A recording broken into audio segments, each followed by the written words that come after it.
Hi guys, this is the reading of our fire sign, Aries, Leo, and Sagittarius. Tignan na natin kung anong meron sa ating mga fire sign, Aries, Leo, and Sagittarius. Okay, let's see. Anong meron sa ating mga fire sign, Aries, Leo, and Sagittarius.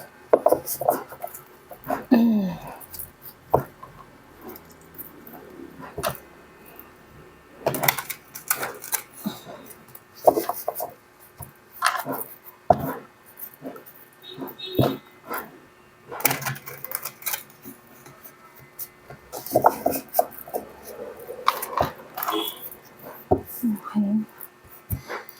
Let's see what's up with our fire sign, Aries, Leo, and Sagittarius. Okay. I will get the 3 main cards. Okay. Then, let's see. I have here, guys, the 5 of Swords. Okay. With this 5 of Swords, pwede na merong hindi pagkakaintindihan. Okay.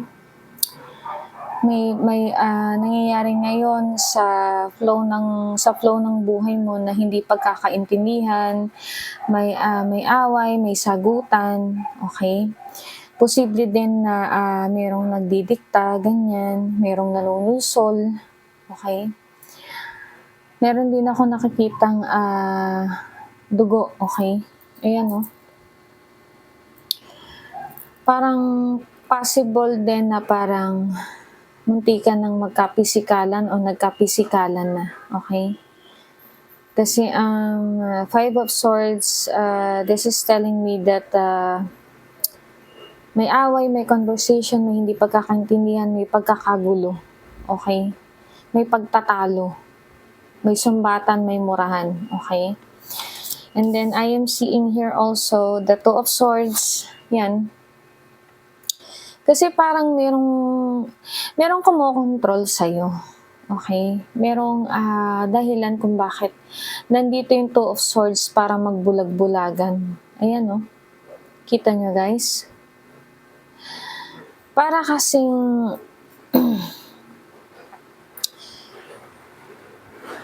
sa intuition ko kasi parang may alam mo yun, may mga sinasayang kang pagkakataon. May mga sinasayang ka na opportunities dahil dito, probably dahil dito sa problema na to, dahil dito sa pangyayari na to, okay? Kasi medyo hindi maganda yung basa mo ngayon, fire sign. I have here also the 8 of Cups. Okay? The 8 of Cups, posibleng nag-walk away ka na, tinalikuran mo na lang yung toxicity. Okay? Kasi parang nagsawa ka na eh. Parang ganito, hahanap na lang ako ng iba na mas makakaintindi sa akin. With the 8 of Cups, okay? Hanap na lang ako nung mas makakaintindi sa akin, yung mas matured enough na kaya akong intindihin, ganyan. Kasi parang natotoxican ka na. Kung sino man tong naging kaaway mo, nakasagutan mo, kumbaga naibulalas mo lahat ng sakit ng loob mo sa kanya, okay? Kasi may pagtalikod na dito. Okay? And then let's see what is the advice for you, fire sign, Aries, Leo, and Sagittarius. Let's see what is the advice of you, of our guides, of our guide spirit about this situation right now, fire sign, Aries, Leo, and Sagittarius. And let's see. Tingnan natin kung ano yung magiging guide sa'yo ng ating mga baraha galing sa ating mga spirit guide. Okay. I have here from the bottom of your deck is the Seven of Cups, the indolence, okay? I am seeing here that you have to choose, okay? You have to choose wise, okay? Kasi, I am seeing here also na may dalawa kang option dito sa 7 na pwede mong pagpilian na cups. Okay, may dalawang magandang option for you. Kung titignan mo, with the bottom of your deck, tignan mo yan, di ba? May dalawang option na pwede kang piliin, okay? And then I have here the Ace of Disc, yeah? I have here the Ace of Disc. I am seeing this. I am seeing this card not about abundance or success or money. I am seeing this card is about addiction. Okay, fire sign. There's something around you or there's something that you are doing that you keep doing repeatedly. Para ka nang, kumbaga, na-addict ka na eh. Repeatedly mo na itong pinapaulit-ulit. Posible kasi na itong sitwasyon na to, yung nagpaparepeat sa'yo. Kumbaga, nire-require na yung repeatedly na nangyayari na paulit-ulit na, wag mo nang hayaan na maulit ng maulit. Kasi parang nagiging hobby, nagiging which is toxic na. Parang sinisira ka na, okay? Kasi I have here the oppression. Ayan, no? Diba? You see? The oppression card. Kumbaga, with the Two of Wands, try to analyze the things that happening to you. Kasi, you have to choose talaga. Kasi meron ng oppression, meron ng, parang may napipigilan dahil dito sa pinaggagawa mo. Okay? Merong hindi makalabas inside of you or hindi makapag-connect sa'yo na opportunities, na good fortune, na good energy because of this oppression, okay? Because of this negative. This is a negative kasi kung titignan mo, hinaharangan niya yung mga wands. Diba? So, paano yan makakarating lahat sa'yo? I am seeing na mayroong magandang balita na dapat darating sa'yo, supposed to be na dumating na sa'yo, na napigilan ng sitwasyon na to. Okay? Yeah. I have here the Magus, the Trumps. Okay? I am seeing this and the Power card.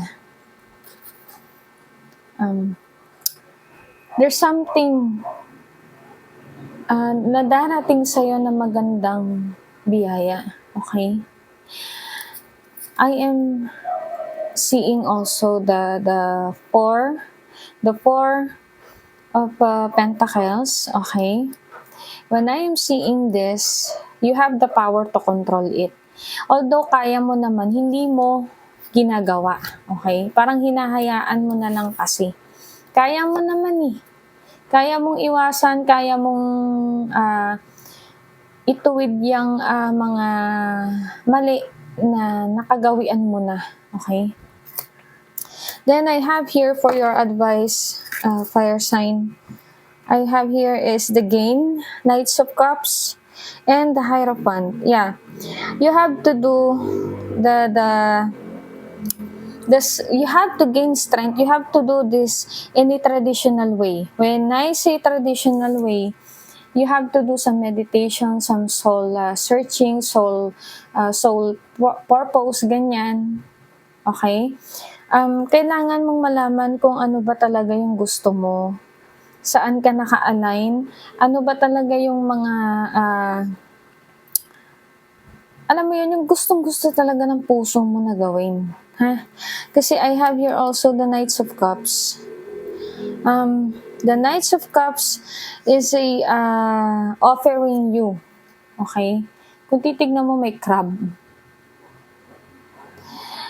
Okay, fire sign, Aries, Leo, and Sagittarius. Sometimes you're being a crab mentality. Aminin man natin o hindi. Okay? But then and then, I am telling you, sabi ko nga, may nakita ko kaninang toxicity na nakagawian mo. Maybe this is about the crab mentality. Ha? Ayan na, may crab. May crab. Okay? And then, also I'm seeing here, you may be dealing with a water sign. Cancer, Scorpio, and Pisces. Kasi yung crab, Cancer yan. Okay? And then, you may be dealing with the air sign kasi may feather. Okay? Someone will gonna reach out to you, will gonna approach you to change the way how you think of all of the things. Okay? Ito yung taong makakapagpabago sa'yo. Okay? Ito yung guide na makakapagpabago din sa'yo. Kung paano mo tignan yung bawat punto ng buhay, bawat flow ng mga pangyayari sa buhay natin. Ha? Kasi kailangan mong maging malawak mag-isip, fire sign. Hindi ko sinasabi na hindi ka malawak mag-isip. What I mean is, kailangan mong mas lawakan pa yung iyong thoughts about life, about challenges, about toxicity na ginagawa mo ngayon, na alam mo mali na pero hindi mo pa rin tinitigil. Okay? There's something here na toxic na may ginagawa ka na hindi mo mabago-bago sa sarili mo na alam mong mali na. Okay? Alam mo yan sa sarili mo kung nakaka-resonate ka, fire sign. You have to gain. Ha? You have to gain this learning period. Ayan o, gain. Kailangan mong matuto talaga. Okay? Anyway guys, yun lang po. If you want a personal reading, fire sign, Aries, Leo, and Sagittarius, you can direct message me here for the price of the personal reading. Yes, may bayad po ang pagpapa-personal reading. Okay? At yun lang po. Mag-ingat po tayong lahat. God bless and good luck.